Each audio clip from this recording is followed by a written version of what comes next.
Gloria a tu nombre, Jesús. ¿Cuántos pueden dar ese fuerte aplauso a la presencia del Señor? Queremos adorarte a ti, Espíritu. Gloria a tu nombre, Dios. Bendito eres, Jesús. Gloria a tu nombre, Dios. Bueno, iglesia, que Dios les bendiga mucho. Un honor, un privilegio estar hoy aquí con ustedes. Yo sé que esperaban al Ramón de Ávila, les hemos dado el cambiazo. Bueno, saben, seguramente lo saben, lo habrá dicho el pastor o lo ha dicho abajo, que no ha podido venir por un inconveniente, pastor. Pero los hombres, por muy grandes que sean, él es un gigante en Filadelfia. Yo soy un cacho candidato. Los hombres se pueden llegar a sustituir, pero hay uno que es insustituible y que nunca falla ninguna cita. Es el que está antes de que empiece el culto y es el que está en este lugar. Me veía tan a la diferencia, que gracias al hermano que me confirma antes de subir y me dice: siento de Dios de decirte que tú tienes la palabra para hoy, para esta tarde. Me encanta, me viene a la cabeza el pasaje donde el rey David salió a pelear contra Goliat. Y era tan grande Goliat, que en vez de acomplejarse David por ser pequeño, se acomplejó Goliat por lo pequeño que era David y dijo: ay, ¿a quién me mandáis a pelear conmigo, un niño? Dios es tan grande que dice que coge a lo que no es para avergonzar a lo que es, a lo débil para avergonzar a la fuerte, porque le sobra a Dios recursos, con un cacho candidato, con un cacho coro, con un cacho palabra, pero Dios derriba gigantes, Dios derriba enemigos, Dios derriba adversarios. Y hoy tengo palabra para derribar argumentos que se levantan en la mente y en la conciencia de la iglesia por la autoridad de su palabra. Gloria a tu nombre, Jesús. Mirad, yo quiero predicarles en esta tarde acerca de la conducta del pueblo de Israel. ¿Y por qué? Porque en el libro de los Romanos, en el capítulo 11, nos advierte y nos dice así. Dice: si Dios no permitió ni perdonó esta conducta, siendo ellos ramas naturales, tampoco os perdonará a vosotros. Por eso la predico, para no caer en la misma actitud que cayó el pueblo de Israel. ¿Y qué actitud cayó el pueblo de Israel? El pueblo de Israel cayó en una actitud de soberbia, en una actitud de independencia, en una actitud de autosuficiencia. Así que hoy voy a predicar en contra de eso, amén. Me gustaría empezar leyendo en el libro de Isaías, en el capítulo 54, que dice: regocíjate, oh estéril, la que no daba luz, levanta canción y da voces de júbilo, la que nunca estuvo de parto, porque más son los hijos de la desamparada que los de la casada. Así ha dicho Jehová. Qué texto, Da voces de júbilo y canta, tú que no estuviste de parto. Dice de la desamparada, dice de la viuda que de gritos de alegría, porque más son los hijos de esta que los de la casada. ¿Qué significa este texto? Aquí, cuando habla de casada, está hablando del estándar de una relación perfecta. Sin embargo, cuando habla de divorciada, cuando habla de desamparada, cuando habla de viuda, está hablando de situaciones donde no se está manifestando una relación perfecta como la casada. Y me decía el Señor: date cuenta que no todos es por lo mismo. Hay viudas y hay desamparadas y hay repudiadas. Unas está hablando de que su situación es el resultado de sus decisiones, y en otras su estado es el resultado de las circunstancias. Porque no todo el mundo está en una relación imperfecta por lo mismo. Pero a pesar de eso dice: alégrate, Me da igual cuál es tu situación, si fue el resultado de tus malas decisiones, o si fue el resultado de un inconveniente, de una circunstancia que truncó tu carrera. Pero dice el Señor, alégrate, porque más son los hijos de esta que los de la casada. ¿Pero qué estás diciendo? Estás diciendo que el pueblo de Israel, que es de lo que está hablando, a través de la ley, del cumplimiento y de los pactos, que tenía que cumplir. ¿Para qué? Porque se había establecido que a través del testimonio de Israel y Dios viviendo en medio de ellos, muchos viendo su testimonio y su relación perfecta con Dios, vinieran a través del arrepentimiento, abrazando el sistema de los judíos y pudiesen convertirse. Y dice, habría mucha descendencia, habría hijos, habría gentiles que vendrían y reconocerían que Jehová era Dios y se convertirían. Pero alégrate, Israel, porque aunque vosotros no habéis alcanzado ese estado de perfección en medio de la ley, por medio del cumplimiento de los rituales, sistemas religiosos, hubieseis llevado a cabo un testimonio para todas las naciones, y muchos viendo vuestro buen testimonio, muchos viendo vuestra buena conducta, hubiesen venido a reconocer que Jehová es Dios. Pero alégrate, Israel, por algo. ¿Por qué? Porque aunque vuestro pecado os hizo caer de esa relación de complacencia simbolizada por la mujer casada, pero aún así más son los hijos de la separada y de la divorciada que los de la casada. ¿Qué estaba diciendo? Vamos a entrar rápido, que si no nos perdemos.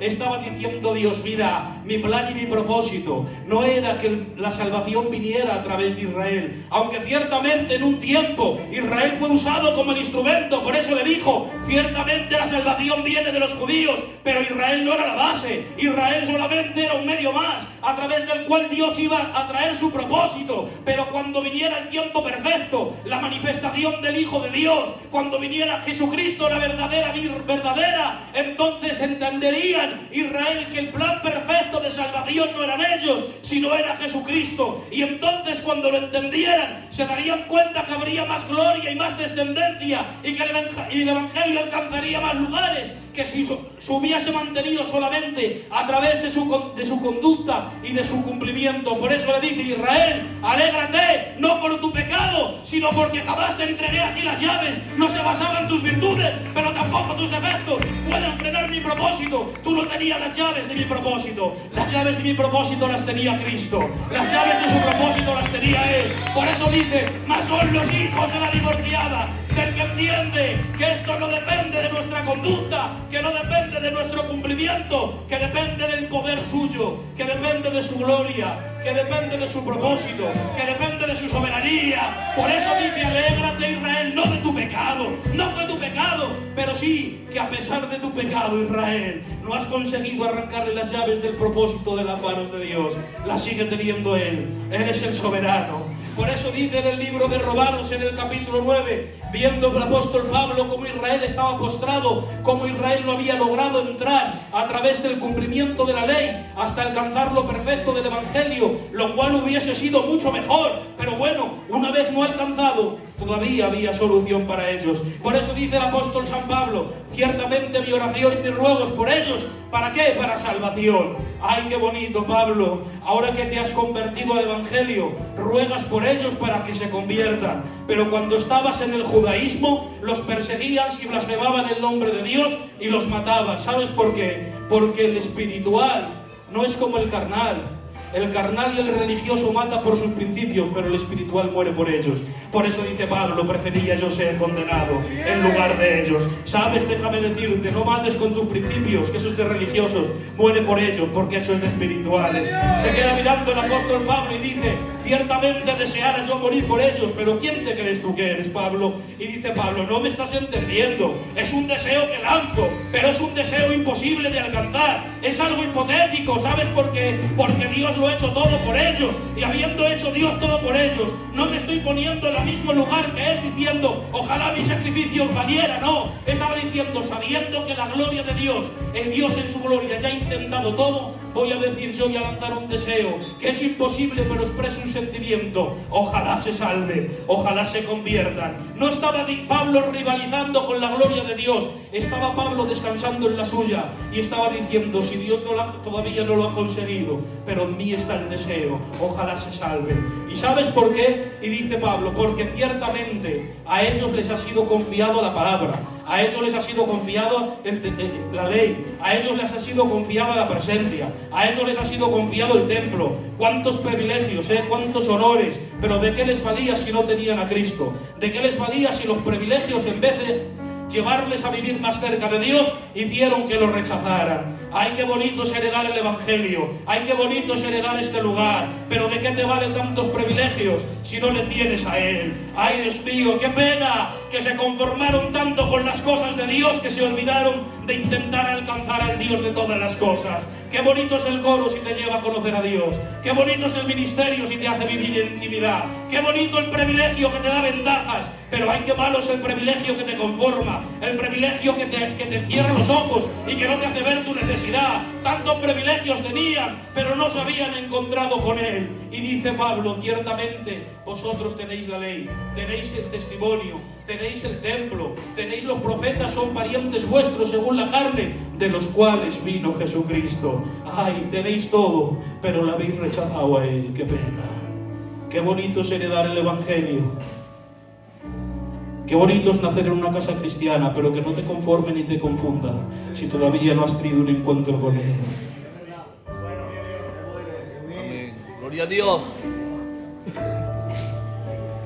Y dice la palabra del Señor. Vamos a entrar en el mensaje, ¿vale? Dice la palabra del Señor. Dice: de los cuales vino Cristo, según la carne.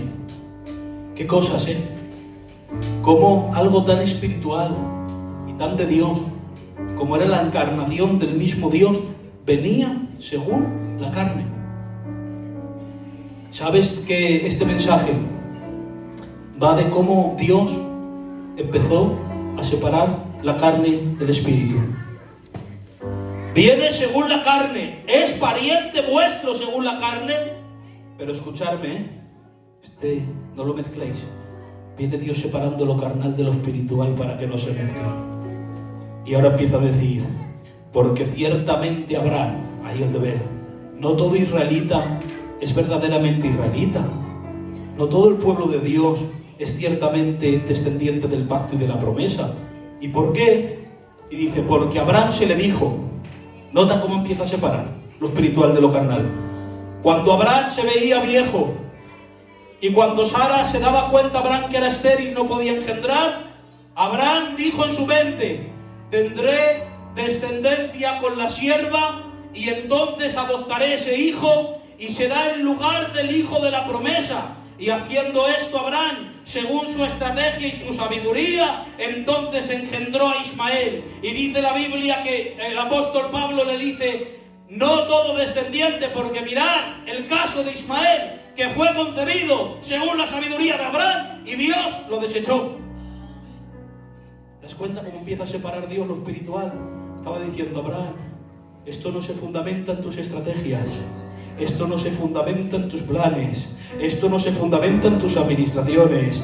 Abraham, que no, dice, y al tiempo propicio, dice, visitó Dios a Sara y nació Isaac. ¿Sabes qué significa la palabra visitar? Visitar significa visitación, significa un encuentro con poder. Ay, qué bonito, que el Evangelio no se trata de estrategias, se trata de encuentros con poder de la persona divina, que no se fundamenta en tus obras, que no se fundamenta en tus estrategias, que no se fundamenta en lo que haces, se fundamenta en la acción divina de Dios. ¿Sabes cuánta gente está planeando? A ver cuándo empiezo a ir al culto, a ver cuándo dejo este vicio, a ver si lo hago de esta forma, y se creen que esto es una terapia, se creen que esto es una estrategia, se creen que esto es un plan. Te voy a decir algo: como no sea la visitación del Espíritu, como no sea el poder de Dios obrando, te vas a quedar como estabas muy pronto. Pero hay como obre Él, como obre Él, no hay quien lo derribe, como obre Él, no hay quien te pare. Dice la palabra del Señor: porque vosotros no habéis nacido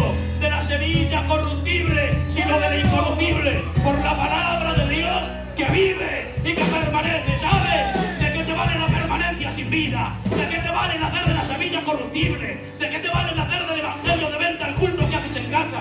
¿Qué te vale nacer del evangelio de ven que te arreglo el matrimonio? Semilla corruptible. Pero el que nace de la palabra, el que nace del costado abierto, el que nace de los latigazos, el que se identifica con el crucificado, el que siente los golpes de la carne de Cristo en su espíritu y dice, ¡ay, yo necesitaba estar en ese lugar! Hoy el que nace de la visitación del Espíritu tiene vida y permanencia, porque no, permanencia sin vida no sirve. Y ahora dice, y no solo esto, pues ya está, la descendencia es Abraham y Sara. Abraham y Agar no vale, nacen Ismael. Agar y Sara nacen Isaac. Dice, no, espera, vamos a seguir separando. Dice, y cuando Isaac tuvo un hijo con Rebeca, dice, no se eligió al mayor, se eligió al menor.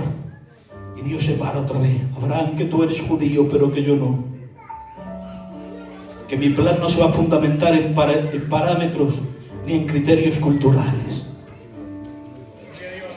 Que no me adapto, Adán, a tu mente, Abraham. Que yo no soy judío. Que voy a separar la cultura. Ay, Dios mío. Y dice la Biblia, dice que Jacob y Esaú lucharon. Ay, Dios mío, pero dice que el propósito de Dios, conforme la lección, no depende del que quiere ni del que corre. Vamos a seguir separando lo humano de lo espiritual. Las cosas de Dios no se promueven por iniciativas humanas ni tampoco por esfuerzos. No fue tu resistencia ni tu iniciativa lo que hace que Dios te dé el cargo, lo que hace que Dios te dé el ministerio, lo que hace que Dios te dé el gobierno, que no se fundamenta en tu sabiduría, no se fundamenta en tu cultura, no se fundamenta en tus estrategias, tampoco en tu iniciativa, ni tampoco en tu esfuerzo ni resistencia. Dice, de forma que el que Dios quiere llama. Ay, Dios mío, sí, sabes, te voy a decir algo. La iglesia no se rige por patrones culturales, pero tampoco se honra con llamados a aquellos que tienen iniciativa, o que tienen fuerza, o que tienen resistencia. Me llama la atención un pasaje de la Escritura, donde Dios le dice a Moisés, mira el templo, mira el diseño espiritual. Le enseña una visión del templo, le enseña una visión del templo celestial que hay, y le dice Dios, ahora conforme la visión del templo que yo te mostré, empieza a recaudar materiales del pueblo y empieza a construir el templo y el tabernáculo conforme el diseño espiritual que yo te di. Y dice Moisés, ya está, hacemos una ofrenda voluntaria, que traigan oro, que traigan madera, que traigan piedras, vamos a hacer el diseño. Y dice la Biblia que la voluntad del pueblo excedió la necesidad, que necesitaban de materiales para hacer el diseño. Se queda mirando Moisés y dice, el pueblo ha traído mucha madera, el pueblo ha traído mucha piedra de buena voluntad, el pueblo ha traído mucho oro de ofrenda voluntaria. Se queda mirando el diseño y dice, no hace falta tanto oro, no hace falta tanta piedra, no hace falta tanta madera, llevaron lo que sobra. Y digo yo, hombre, Moisés, ¿qué te cuesta? Queda bien con el pueblo, honra la voluntad de los hombres, recibe lo que es bueno, recibe lo que son piedras, recibe lo que son maderas, recibe lo que son oro. Y dice Moisés, no, vale más mantener el diseño que honrar la voluntad de los hombres. Dice la Biblia, el que desea obispado, buena obra desea. Que es bueno, que son madera, que son piedras, que son cosas preciosas. Pero dice Moisés, no, lo que importa es que cuando veamos el diseño espiritual, Dios repartiendo los dones según su voluntad, usando a cada miembro conforme el diseño que Dios estableció, nosotros coloquemos con discernimiento en el tabernáculo terrenal lo que Dios dio en el tabernáculo espiritual, no honrando voluntad de los hombres, sino honrando la voluntad del Padre. Porque esto no depende del que quiere, esto no depende del que corre, esto depende de quien Dios llama, de quien Dios llama, de quien Dios llama.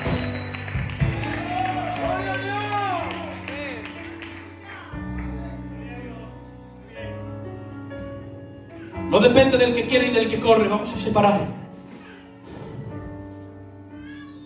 Y ahora dice, y para que el propósito de Dios conforme a la elección no prevaleciese sobre el que hace bien o el que hace mal, Dios les llamó cuando aún eran niños. Cuando no habían nacido todavía, Dios los eligió para que nadie dijese que no habían sido elegidos por el bien o el mal que habían hecho.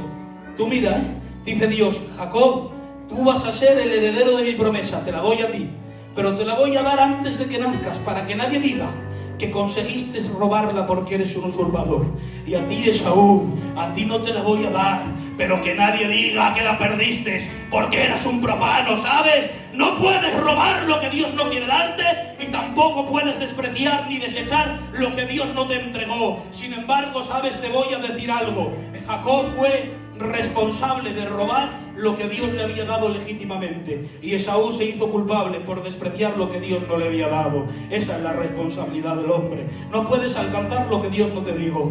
Ay, serás un usurpador, robarás lo que Dios te permitió que tú le robes, pero Él te lo había dado legítimamente. Si yo estoy aquí predicando, es porque Dios lo permite. La forma en que he llegado a este lugar, eso ya es cosa mía, porque que Dios me permita alcanzarlo no quiere decir que justifique mis medios para hacerlo. Yo puedo estar aquí predicando porque he invitado al pastor a cenar, que no es el caso. Puedo estar aquí predicando porque le he insistido, que no es el caso. Pero ¿sabes algo? Si Dios no me quisiera dejarme predicar en esta tarde, cuando saliera de casa quizás tocaría mi sentimiento y me hundiría en una depresión profunda, no lo sé. Quizás aún con la depresión me montaría en el coche y quizás el coche no arrancara, quizás me bajara y quisiera venir andando y sin embargo me cayera en el camino, porque que Dios me lo permita estar aquí es porque Él quiere, pero los medios de su complacencia son otra cosa. Cuando Dios te permite estar en un lugar, no quiere decir que te apruebe, ¿eh? Jacob, te has hecho culpable de robar lo que yo te di. Ay, qué pena. Y tú, Esaú, has despreciado lo que no te entregué. Ay, pero mira qué bonito, dice la Biblia, que Raquel era una manipuladora, que movió todas las cosas para engañar.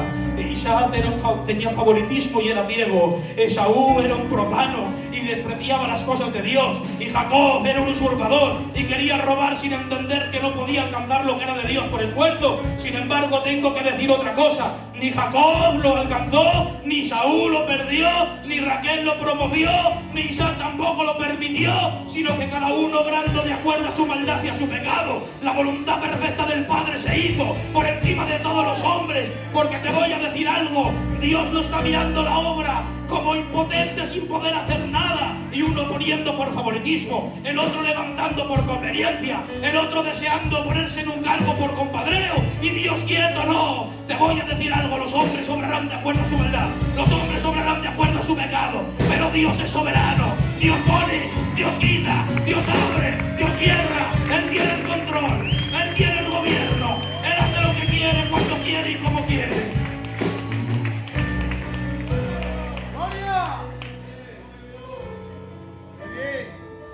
Dios hace lo que quiere. Dios no está mirando de manos atadas, Dios es soberano. Y Dios me permite, pero no quiere decir que me apruebe.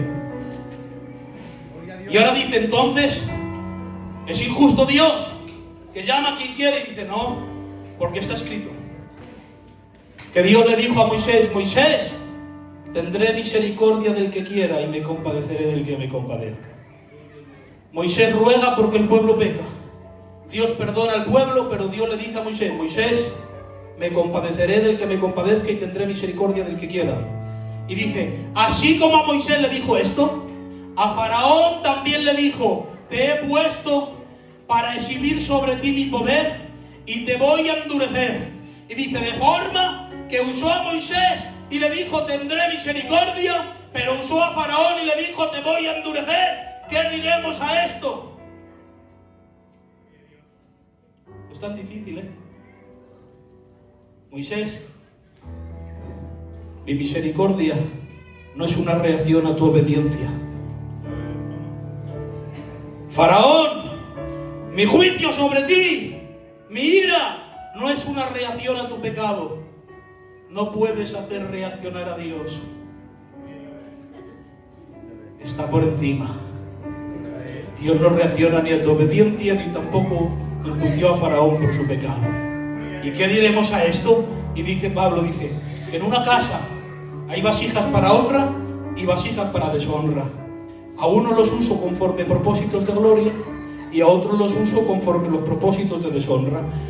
¿Qué estaba diciendo? Estaba diciendo, Moisés, tú ora a mí, pero no te creas que la misericordia que yo derramo es el resultado de tu obediencia. Más bien, viendo que eres una vasija de misericordia, te voy a colocar aquí para que tú, intercediendo, el pueblo pueda recibir mi gracia. Sí, cuando yo te uso no es una reacción a tu obediencia, ¿qué va? Es Dios colocándote en un lugar de honra, usándote por misericordia. Cuando predicas y te usa no es por lo que oras, cuando cantas y te bendice no es por lo que oras, es porque Dios te coloca en un lugar de honra y tiene la misericordia de usarte para bendecir a su pueblo. Y así mismo con Faraón, que no tienes la capacidad de hacer que yo me aire contigo, que tú no estás a mi nivel, Faraón, simplemente te he puesto para esto, para manifestar en ti mi poder y hacer notorio mi nombre en medio de todo Egipto. Sí, soy soberano para usar a los vasos de honra, pero también soy soberano para usar a los vasos de deshonra. Sin embargo, Dios nunca usará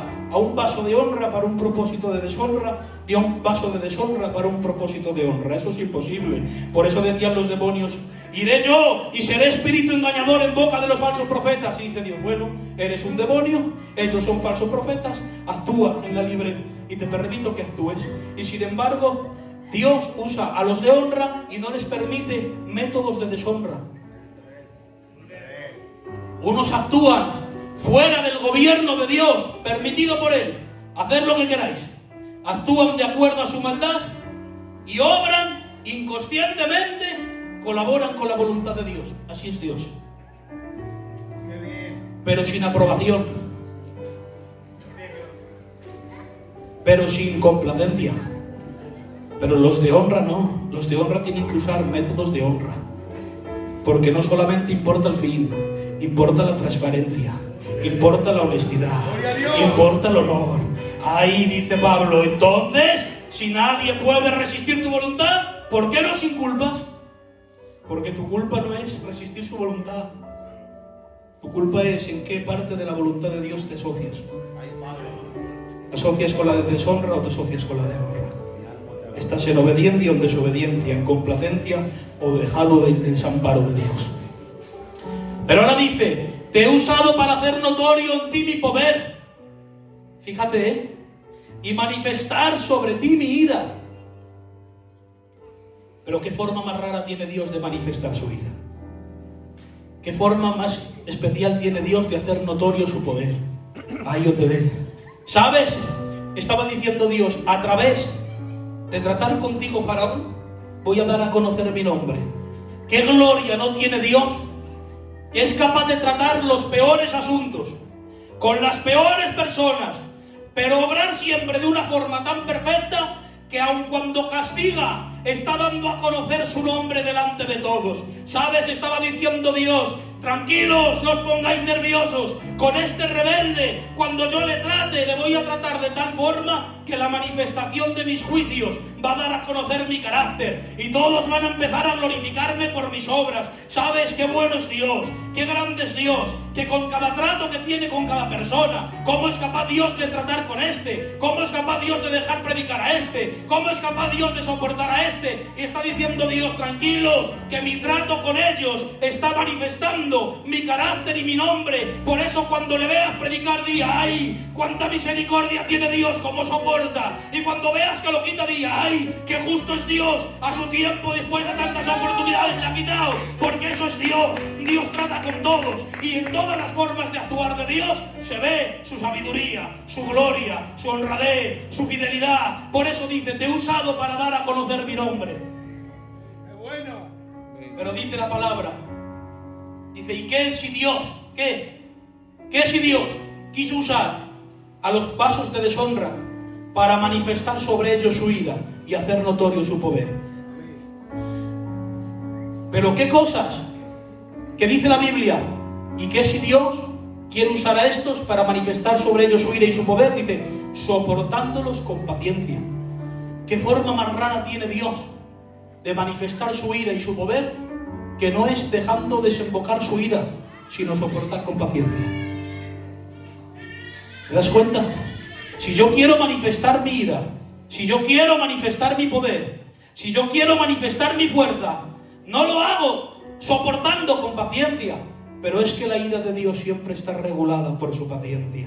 Por eso le dice Faraón: deja salir a mi pueblo. Pero hombre, ¿quién eres este? Para que el Dios soberano, el Dios eterno, el que ha hecho todas las cosas, el dueño del universo, se le quede mirando a un simple mortal que se cree Dios y le pida permiso y le diga: oye, deja salir a mi pueblo. Y Faraón: no. Y pues te mando una plaga. Y Dios, con la ira retenida, soportando con paciencia: hombre, Faraón, deja salir a mi pueblo 2 veces. No. Y Dios, soportando y retiene, y dice: bueno, pues ahora te voy a enviar otra plaga. Y así 3, 4, 5, 6. Dios soportando con paciencia, regulando su ira. Y Dios diciendo: por favor, Faraón, cede. Y manifestando la ira, porque la ira no es más que la gracia frustrada que no se recibe. Dios te intenta convertir a la fuerza y diciendo: por favor, deja salir a mi pueblo. 1 vez, 2 veces, y cuando llega la 10ª dice: y mató a los mayores, a los primogénitos de Egipto. Y viéndolo Faraón se rompió. Y yo sé que Dios dijo: ay, ojalá hubieras roto a la primera, ojalá hubieras roto a la segunda.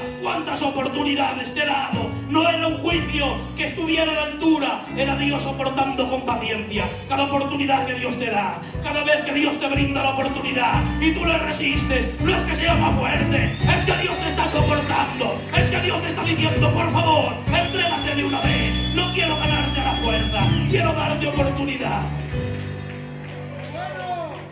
Dios soportó con paciencia a los vasos de ira preparados para destrucción. Pero nota algo, que según aquí el original dice que estos se prepararon a sí mismos para ira. Porque los vasos de ira no los prepara Dios para manifestar su poder, no. Se preparan a sí mismos cuando resisten la gracia. Porque resistir la gracia te endurece. Resistir las oportunidades te degrada. Sin embargo, el último punto dice: ¿y qué si Dios, queriendo manifestar su ira, soportó con paciencia? Y dicen estos, dice Pablo, dice: ¿quién sois vosotros para decir a Dios: ¿por qué me has hecho así? ¿Quién sois vosotros para decir? Dice: ¿acaso el alfarero no tiene potestad sobre la masa para hacer con unos para honra y otros para deshonra? Está hablando del libro de Isaías y le está diciendo que el alfarero conoce mucho al vaso y que el vaso no le puede decir al alfarero que le trató como no le convenía para su desarrollo espiritual. Le estaba diciendo Dios, estaba diciendo Pablo, que cuando Dios te usa en un propósito de deshonra, no le puedes decir: ¿por qué, Señor? ¿Por qué? Porque Dios está diciendo: yo te conozco y sé dónde te uso y sé lo que te conviene. Porque aun cuando te usa Dios en los propósitos de deshonra, te soporta con paciencia y te está dando oportunidades, y las mejores oportunidades de que te conviertas las recibirás cuando Dios te soporte y te use en propósitos de deshonra. Es la única forma que tengo, pero aún así voy a tratar contigo. Dice Faraón: sé que no te vas a convertir, pero aún así voy a darte todas las oportunidades para que luego no digas que no te usé conforme te merecías, porque yo te conozco y sé la forma de tratar contigo. Y a veces la única manera es esta: te voy a usar en propósitos de deshonra, pero te voy a dar oportunidad de que te arrepientas. Será la mejor forma. No digas: ¿por qué me hiciste así? O ¿por qué me usaste para eso? Te está diciendo Dios: te coloqué en el mejor lugar, en el más conveniente y en el que más favorecía tu salvación. Te traté dándote las mejores oportunidades para que te salvaras, de forma que no puedes decirle a Dios nada, porque Él te trató con paciencia. Y ahora dice: ¿y esto lo hizo? ¿Para qué lo hizo esto? ¿Por qué soportó con paciencia? ¿Y por qué manifestó la ira sobre ellos? Dice: para mostrar más abundantemente la riqueza de su gracia con los vasos de honra.